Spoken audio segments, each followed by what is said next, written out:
James O'Farron. We'll talk about password management. We've all become vastly more aware of the importance of hygiene in the past year. I'm sure he's talking about COVID, but we're getting worse about our digital hygiene, even when threats are growing. So how can you be safe without going crazy? Let's welcome Jaymes. Thank you, Eric. All right, there's Robin, so I can see where my timer cards are going to be. Robin.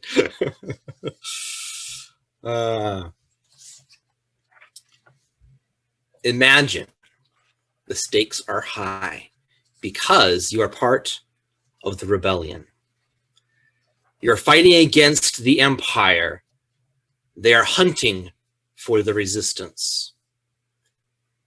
You have weapons.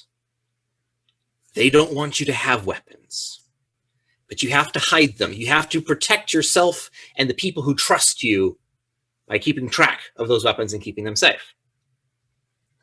Now, on a regular basis, they will send out drones scanning through the city looking for the resistance. They will look for emblems that are similar. They will look specifically for blasters, such as your blaster.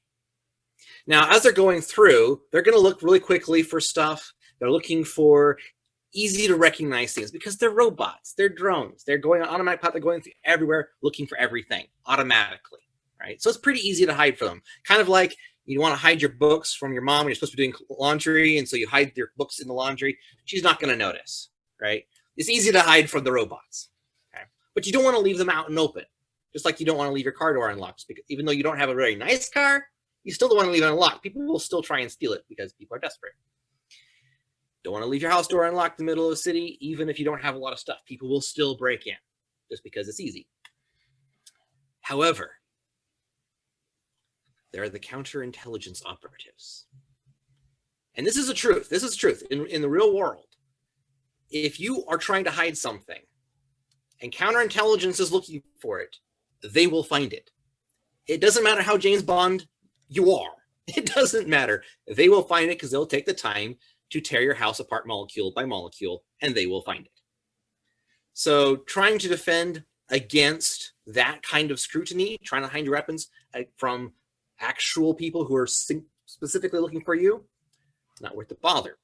Because this is an absolute truth, and all the security nerds will nod their heads vociferously at this one. There is an inverse correlation between security and usability. If something is perfectly secure, it is completely unusable. Completely unusable. If something is perfectly usable, it is completely insecure. So we all have to find that balance of ourselves weighing our own risks, our own trust, our own security and safety against how much we want to radically change our lives in order to fulfill that. Some people are ridiculously paranoid. They do not have physical addresses. They don't have phones. They don't have regular email. They do all kinds of things to stay safe. Most of them are criminals. There's a reason for them hiding. We don't have to go to that kind of length and those kinds of extremes, but we do want to at least avoid the drones that are coming through on autopilot and looking for us. And that's kind of what I'm focusing on with my talk here right now. Because your password, the thing you type in there to give access, is ultimately what makes you accountable for the actions taken under your account. Your password is what makes you accountable for what happens with your account. If somebody else gets that password and they do something wrong with whatever they got access to, that's on you. They could hurt somebody else. They could steal your stuff. They could take your stuff. They could do all kinds of horrible things. That's why it's important. Just like when guarding a weapon, we need to guard your password. Now, there's certain simple things that are easy to do to make it super simple to avoid people guessing your password. And most of us know those kinds of things, such as password is not a good password.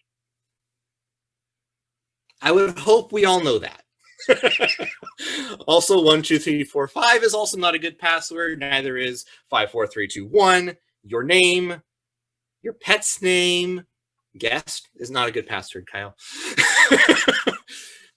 anything, honestly, that has a predictable pattern to it. Even like going, a shape on your keyboard for a computer, that's just the same as going A, B, C, D, E, F, G.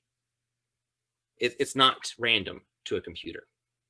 Similarly, yeah, QWERTY, thank you, Linda, not a good password. Using any common recognizable word, any single word, really, that exists in any dictionary in the world is not a good password. It might as well just be a single character to a computer. Using anything that's personally obvious about you, such as your name, your birthday, the fake birthday that you frequently use on the internet, your parents' names or their birthdays, your middle name, your parents' middle names, those kinds of things are easily scraped off the internet and used automatically to guess passwords. Wild Red Beard, probably not a good one for me. Maybe for you. But don't use anything that is relatable to you. Effectively, it needs to be meaningless. That's your goal, is to have your password be completely and utterly meaningless. Because if there's meaning to it, it will be predicted and got. It's like leaving your weapon out in the middle of the street for any robot to come by and pick up and shoot you with, or your loved ones. That's what this is about. The thing is, most people know that, right? But then they go, well, if it's meaningless, it's not memorable, right? It's if I do I know uppercase, lowercase, numbers, special characters, longer than 8 characters, we all know this. These are pretty basic things. We know it should be a long password. We know it should be incomprehensible and impossible to remember. So either we don't do it because we're lazy, or we use the same password that is hard to guess everywhere, or variations on it. That is almost worse. I'm just telling you right now, it's almost worse. If you think of hygiene, like we're all familiar with hygiene because we just had a whole year of craziness about hygiene and all the threats involved with being unhygienic, wherever being made to wear masks, all this kind of stuff, right? We know about that. What's crazy is that if you look at the statistics, people are spending way more time on the internet with a lot more vulnerable stuff on the internet, and we're actually being less safe online right now. It's difficult. So we need to prioritize this. People are doubling down and targeting us to get our information right now. So we need, just as much as with COVID, we need to protect ourselves from fraud. But like literally 91% of people know they shouldn't reuse passwords. 66% of people still do, which says something. I'm not going to say what it says, but it says something. We know we shouldn't reuse passwords. If you analogize like using easy to use passwords to drinking sewage, it's like that kind of bad hygiene. Reusing a password is like cleaning multiple public toilets in a row without washing your hands in between them. I mean, it's something like that. It's really bad hygiene. Don't do it. But then you're like, well, I have all these incomprehensible passwords. I can't reuse them. I have 100 accounts, James. What am I going to do? So, I mean, it's true. Unless you are a professional competitor in memorizing things, like that's what you do for fun, is memorizing gibberish.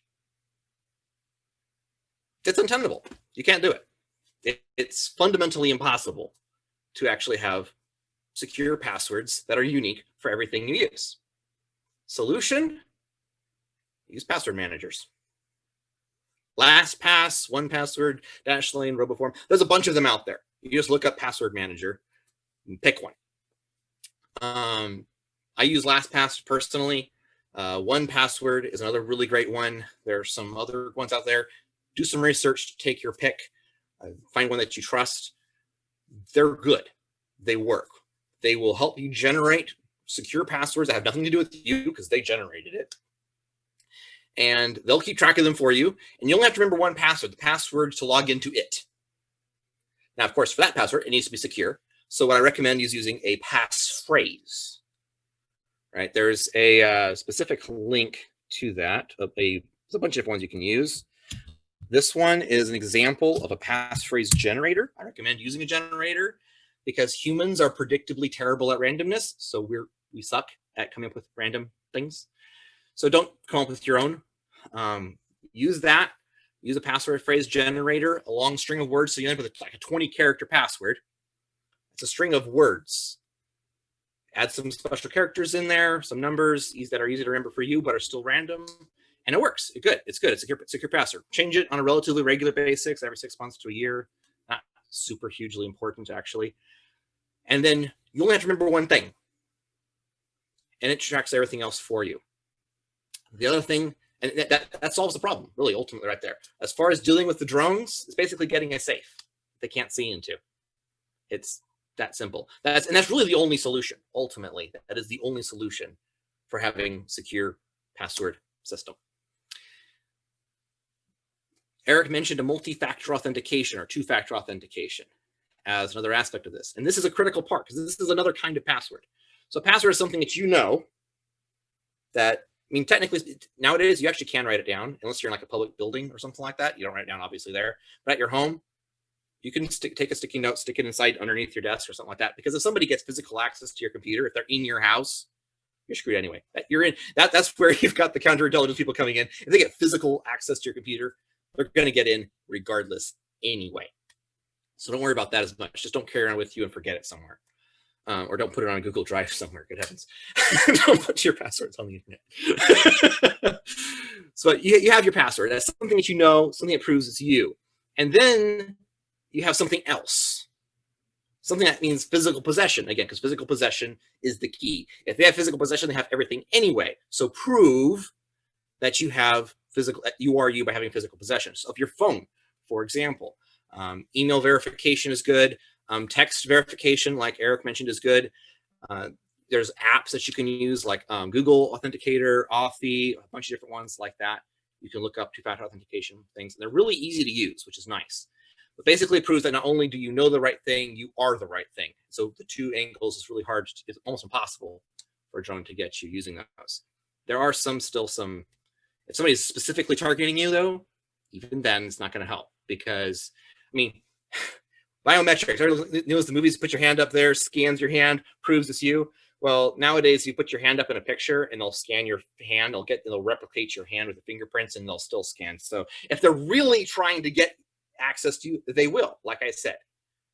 The point is to balance those priorities and say, I'm not worried about people targeting me specifically to try and hack me.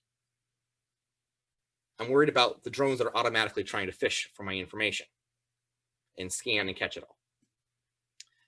Doing that, use a password manager and you'll be pretty safe, just as long as you don't use password for your your password manager.